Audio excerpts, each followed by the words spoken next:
کہ لوگ بیٹھتے ہیں, میں آپ کو کیا بتاؤں, ایسے ایسے عجیب عجیب لوگ آگے بیٹھتے ہیں نا کہ میں آپ کو کیا بتاؤں, آپ کہیں گے ہضم کیسے کر لیتے ہیں لوگوں کو آپ. بھائی ہضم کرنا پڑتا ہے, نہیں تو وہ اور دور جائیں گے. ایک ایتھیسٹ آئے نا 2-4 دن پہلے, شاید یہاں بیان میں بیٹھے ہوئے ہوں ابھی, جمعے میں تو میں نے ان کو دیکھا تھا, بڑے نہا دھو کے تمیز سے آگے بیٹھے ہوئے تھے. تو وہ جب انہوں نے بات شروع کی, میں نے کہا آپ کے دل میں اسلام کے خلاف جو کچھ بھرا ہوا ہے, جو کچھ بھرا ہوا ہے, اللہ کے خلاف, رسول کے خلاف جو کچھ بھرا ہوا ہے, آپ بلا تکلف اگل دیں آپ, کیونکہ ابھی آپ ڈیبیٹ کرنے کے لیے آئے ہیں, بات چیت کرنے کے لیے آئے ہیں نا. اگر آپ اپنے دل کی بات کہیں گے نہیں, دیکھو جب مریض ڈاکٹر کے پاس جاتا ہے تو اگر وہ اپنی بیماری کو شرما رہا ہو کہ اگر میں ڈاکٹر سے بولوں مجھے 1 گھنٹہ کھانسی ہوتی ہے, تو ڈاکٹر بولے گا اب جوانی میں یہ حال ہے تو بڑھاپے میں تمہارا کیا حال ہوگا. تو شرما رہا ہے کہ ڈاکٹر صاحب بس 1-2 چھینکیں آتی ہیں, ایکچولی ویسے تو میں آپ کو پتا ہے کتنا نوجوان آدمی ہوں, تو علاج ہوگا.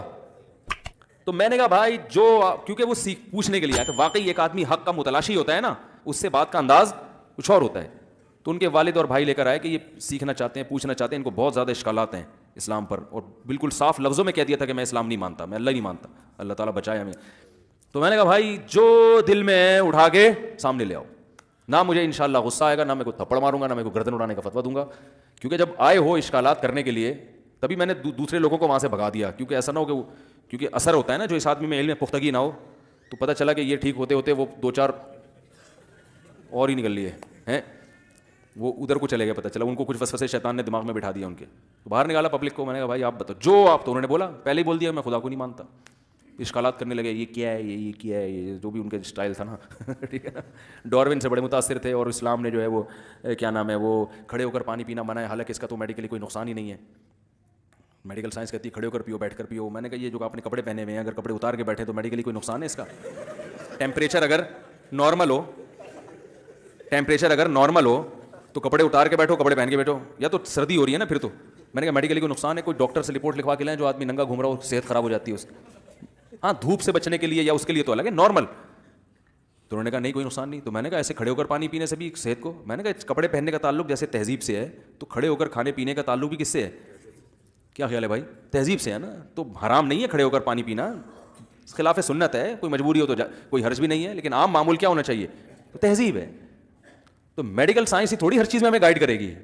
میڈیکل سائنس بہت ڈاکٹر بہت سی چیزیں مولویوں سے پوچھ رہے ہوتے ہیں, کیا خیال ہے, کلچر سے پوچھ رہے ہوتے ہیں.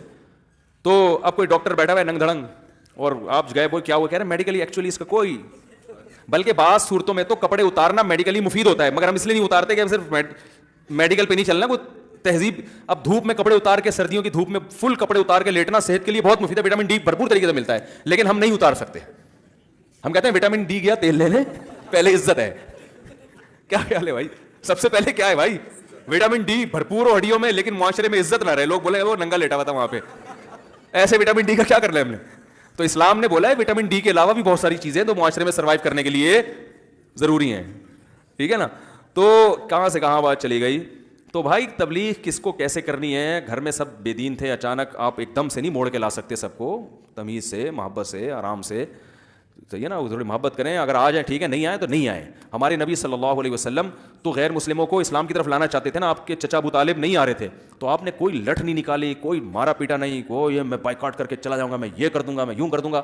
آخری دم تک محبت محبت, یہاں تک کہ موت کا وقت آیا تو کہنے لگے میری آنکھیں ٹھنڈی کر دیں. انہوں نے کہا نہیں کر سکتا, لوگ کیا بولیں گے موت کے ڈر سے. اس کے بعد بھی آپ روتے رہے, اس کے بعد بھی آپ روتے. تو ہمارے حق بس میں یہی ہے کہ بھائی جو خاندان کے لوگ ہیں عزت محبت سے بات کریں, ان سے آ جائیں ٹھیک ہے, نہیں آئیں تو بھائی ہم تو یہی کر سکتے تھے, ہمارے پاس اس کے علاوہ کوئی آپشن.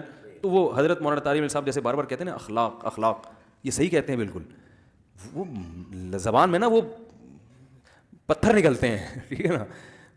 یعنی مولوی کو دیکھ کے, ہم جیسے نالائق مولویوں کی بات کر رہا ہوں, عام طور پر جو مساجد کے مولوی ہیں لوگ ان کو بد اخلاق کہتے ہیں, حالانکہ وہ ہوتے نہیں ہیں. کچھ یہ بھی میں ابھی بات کرنے والا تھا کہ کچھ اس میں پروپیگنڈا بھی بہت ہے. کسی کو دین اسلام سے ویسے ہی چڑ ہے نا, اس کو تو ہر آدمی پاگل ہی لگتا ہے. داڑھی والا کو بیچارہ غصے کی بات پہ بھی غصہ ہوگا تو اس کو داڑھی کے تانے دے کے وہ ذلیل کرنے کی کوشش کرتے ہیں. تو بعض لوگوں میں خود ہی فالٹ ہوتا ہے ان کو لیکن کئی جگہ ہمارے اندر فالٹ ہوتا ہے. اس میں ایک یہ بات بھی ہے کہ بھائی اخلاق کے معاملے میں معاملہ کیا ہے, معاملہ وہ پوری قوم کا, اس میں داڑھی بغیر داڑھی والے سب برابر ہیں.